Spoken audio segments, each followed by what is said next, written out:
क्या है और अकर्म क्या है, इसे ठीक से जानना आवश्यक है। कर्म का ज्ञान गहन रहस्य है। जिसे कर्म में अकर्म दिखाई देता है और अकर्म में कर्म दिखाई देता है, वही मनुष्य ज्ञानी है और वह योगी है। जो सभी कार्यों को बिना आसक्ति के करता है और उसके सभी कर्म ज्ञान के अग्नि में भस्म हो जाते हैं, वह ज्ञानी कहा जाता है। जिसका सभी कर्मों से मोह समाप्त हो गया है और जिसकी बुद्धि ज्ञान में स्थिर है, उसके कर्म शुभ अशुभ से मुक्त होते हैं। जिसने कामनाओं का त्याग कर दिया है और जिसने ममता को छोड़ दिया है, वह शरीर से कर्म करते हुए भी पापों से मुक्त रहता है। जो बिना आसक्ति के कर्म करता है और किसी भी वस्तु को अपना नहीं मानता, वह पाप में लिप्त नहीं होता। जो संतोषी है, द्वंद्वों से मुक्त है और सफलता असफलता में समान रहता है, वह बंधनों से मुक्त रहता है। जो व्यक्ति ईश्वर को समर्पित होकर निष्काम भाव से कर्म करता है, उसके सभी कर्म पूर्ण रूप से समाप्त हो जाते हैं। जो व्यक्ति कर्म के उपकरण और फल को ब्रह्म में देखता है, वह कर्म करते हुए भी ब्रह्म को प्राप्त करता है। भगवद गीता अध्याय 5 कर्म संन्यास योग। श्री भगवान ने कहा, त्याग और कर्म योग दोनों ही मोक्ष का साधन हैं, परंतु उनमें कर्मयोग श्रेष्ठ है। जिसे सन्यासी कहा जाता है, वही कर्मयोगी भी है, क्योंकि बिना कर्म के त्याग के कोई सन्यासी नहीं हो सकता। जो व्यक्ति न द्वेष करता है, न किसी चीज की आकांक्षा करता है, वही सच्चा सन्यासी है और सदा मुक्त रहता है। सन्यास और कर्मयोग को बालकों के लिए भिन्न कहा गया है, परंतु जो तत्वज्ञानी हैं, वे दोनों को एक ही समझते हैं। जो व्यक्ति जान लेता है कि सन्यास और कर्मयोग में कोई अंतर नहीं है, वही सही अर्थों में देखता है। केवल सन्यास से बिना कर्म किए सिद्धि पाना कठिन है। कर्मयोगी शीघ्रता से परमात्मा को प्राप्त करता है। जो मन को वश में रखकर आत्मा में स्थिर होकर कर्म करता है, वह न दोषों से लिप्त होता है न पापों से। जो जानता है कि मैं कुछ नहीं करता, वह देखते, सुनते, स्पर्श करते, खाते पीते, सोते जागते भी कर्मों में लिप्त नहीं होता। जो व्यक्ति अपने सभी कर्मों को परमात्मा को अर्पित करता है और आसक्ति से रहित होकर कर्म करता है, वह पापों से मुक्त हो जाता है। योगी अपने शरीर, मन, बुद्धि और इंद्रियों से आसक्ति छोड़कर केवल आत्मशुद्धि के लिए कर्म करते हैं। जो कर्म का फल त्याग देता है, वह शांति प्राप्त करता है, और जो फल की इच्छा करता है, वह बंधनों में बनता है। जो व्यक्ति मन से सभी कर्मों का त्याग कर आत्मा में स्थित होता है, वह न कर्म करता है, न पाप में लिप्त होता है। परमात्मा न तो किसी के कर्मों का करता है, न कर्मों के फल का विधान करता है। यह सब प्रकृति के स्वभाव से होता है। परमात्मा न किसी के पाप को स्वीकार करता है, न पुण्य को। अज्ञान से ज्ञान ढक जाता है और प्राणी भ्रम में रहते हैं। भगवद गीता अध्याय 6 ध्यान योग। श्री भगवान ने कहा, जो व्यक्ति बिना कर्मफल की इच्छा किए अपने कर्तव्य का पालन करता है, वही सच्चा सन्यासी और योगी है, न कि जो केवल कर्मों का त्याग करता है या अग्निहोत्र छोड़ता है। हे अर्जुन, जो व्यक्ति कर्मों का त्याग किए बिना योग करता है, वही सच्चा योगी है। मनुष्य के लिए आरंभ में कर्मयोग का अभ्यास करना आवश्यक है, और जब योग सिद्ध हो जाए तब वह शांति में स्थिर हो जाता है। जब व्यक्ति भोग और कर्मों से विरक्त हो जाता है और आत्मा में संतुष्ट रहता है, तभी वह योग सिद्धि प्राप्त करता है। मनुष्य को अपने द्वारा ही अपना उद्धार करना चाहिए और अपने को गिराना नहीं चाहिए, क्योंकि आत्मा ही मनुष्य का मित्र और शत्रु है। जो मन को वश में कर लेता है, उसके लिए आत्मा मित्र है, लेकिन जो मन को नियंत्रित नहीं कर पाता, उसके लिए आत्मा शत्रु के समान है। जिसने अपने मन को जीत लिया है, वह शीतोष्ण, सुख दुख और मान अपमान में समान रहता है। जो व्यक्ति ज्ञान और विवेक से संतुष्ट है और स्थिर है, वह योगी कहलाता है, और उसे न किसी वस्तु की इच्छा होती है, न किसी से द्वेष। जो व्यक्ति मित्र, शत्रु, तटस्थ, सज्जन, दुष्ट बंधु और शत्रु को समान दृष्टि से देखता है, वही श्रेष्ठ योगी है। योगी को एकांत में रहकर आत्मसंयमी होकर अपने मन और शरीर को वश में रखकर ध्यान करना चाहिए। योगी को शुद्ध स्थान पर न अधिक ऊंचे और न अधिक नीचे आसन बिछाकर स्थिर चित्त होकर मन को नियंत्रित करते हुए आत्मशुद्धि के लिए ध्यान करना चाहिए।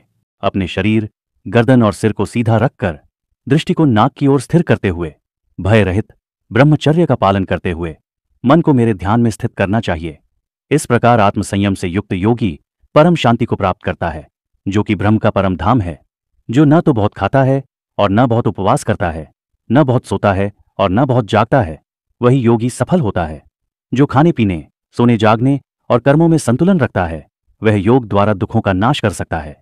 जब योगी अपने मन को केवल आत्मा में स्थिर कर लेता है और अन्य सभी इच्छाओं को त्याग देता है, तब वह योग सिद्ध हो जाता है। जैसे वायु रहित स्थान में स्थिर दीपक की लौ नहीं हिलती, वैसे ही स्थिर चित्त योगी का मन आत्मा में स्थिर रहता है।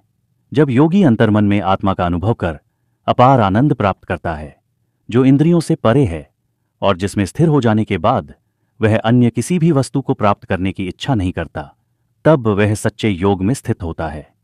जो व्यक्ति सभी इच्छाओं को त्याग देता है और मन को इंद्रियों के भोग से हटाकर आत्मा में स्थिर कर देता है, वह शांति प्राप्त करता है। योगी को धैर्य और निश्चय के साथ मन को धीरे धीरे वश में लाकर आत्मा में स्थित करना चाहिए। जो योगी अंतर्मन में सुख और शांति पाता है, वह ब्रह्म को प्राप्त करता है। जो योगी पापों से मुक्त हो गया है और अंतर्मन में सदा आत्मानंद में स्थित है, वह ब्रह्मानंद का अनुभव करता है। जो व्यक्ति सभी प्राणियों में एक ही ब्रह्म को देखता है, वह सच्चा योगी है।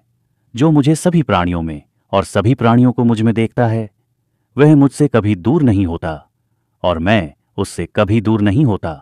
जो व्यक्ति सब प्राणियों में मुझे देखता है और भक्ति से युक्त होता है, वह योगी मेरे में स्थित रहता है।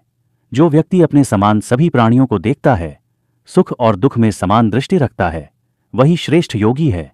अर्जुन ने कहा, हे मधुसूदन, इस योग को स्थिर चित्त से करना मुझे कठिन प्रतीत होता है, क्योंकि मन चंचल है। मन बड़ा चंचल, अशांत और बलवान है।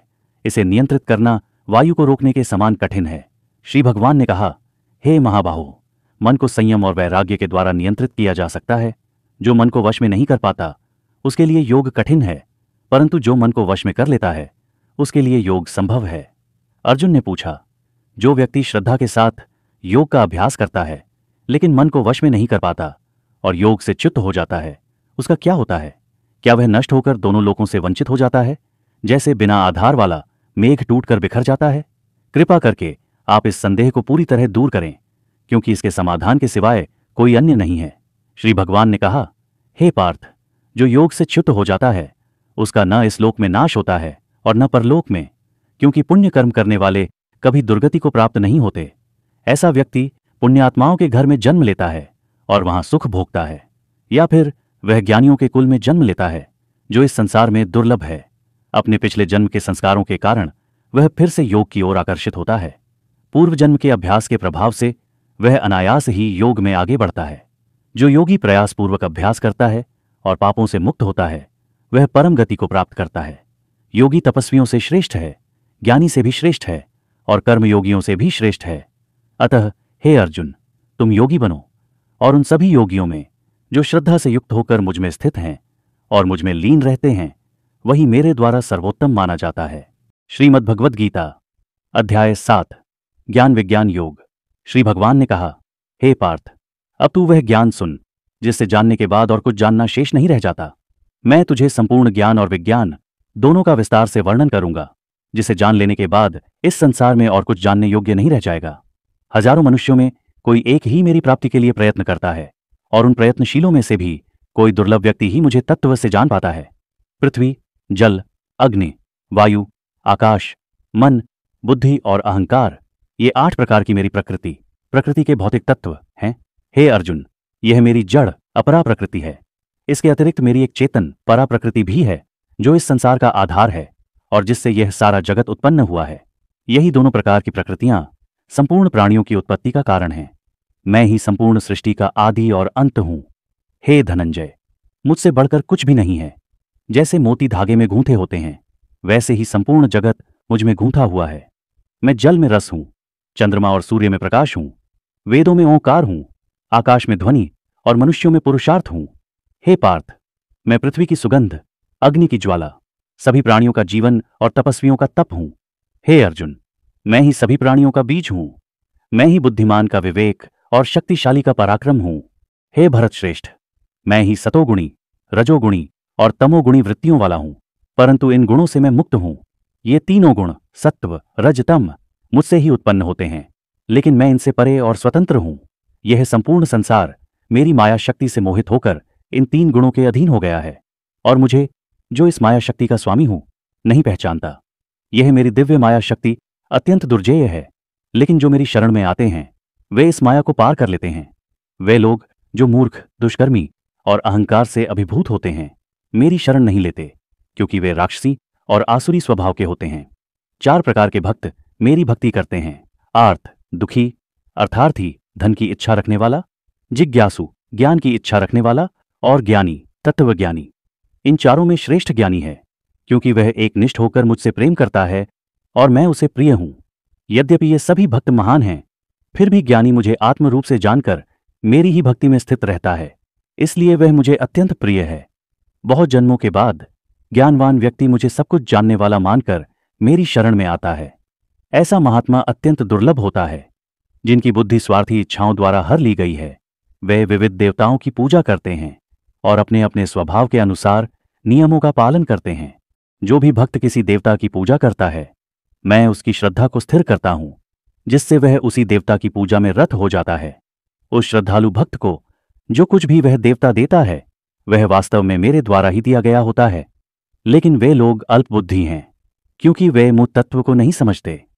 अल्पबुद्धि लोग देवताओं की पूजा करके तुच्छ फल प्राप्त करते हैं, जबकि मेरे भक्त परमपद मोक्ष को प्राप्त करते हैं। मूढ़ लोग मेरी अव्यक्त निराकार स्थिति को नहीं जानते और मुझे साकार रूप में ही मानते हैं। वे मेरी उच्चतम स्थिति को नहीं समझते। मैं अपनी योग्य माया से ढका हुआ हूं, इसलिए मूढ़ लोग मुझे नहीं पहचान पाते। मैं भूत, भविष्य और वर्तमान के सभी प्राणियों को जानता हूं, लेकिन मुझे कोई नहीं जानता। हे अर्जुन, सभी प्राणी जन्म के समय ही मोह से उत्पन्न द्वेष और राग में फंसे होते हैं, परंतु जिन लोगों के पाप समाप्त हो गए हैं और जो पुण्य कर्मों में संलग्न हैं, वे मोह से मुक्त होकर मेरी भक्ति करते हैं। जो लोग जन्म और मृत्यु के बंधन से मुक्त होना चाहते हैं, वे मुझसे शरण लेकर ब्रह्म को, संपूर्ण कर्मों के फल को और अद्वितीय आत्मा को जानने का प्रयास करते हैं।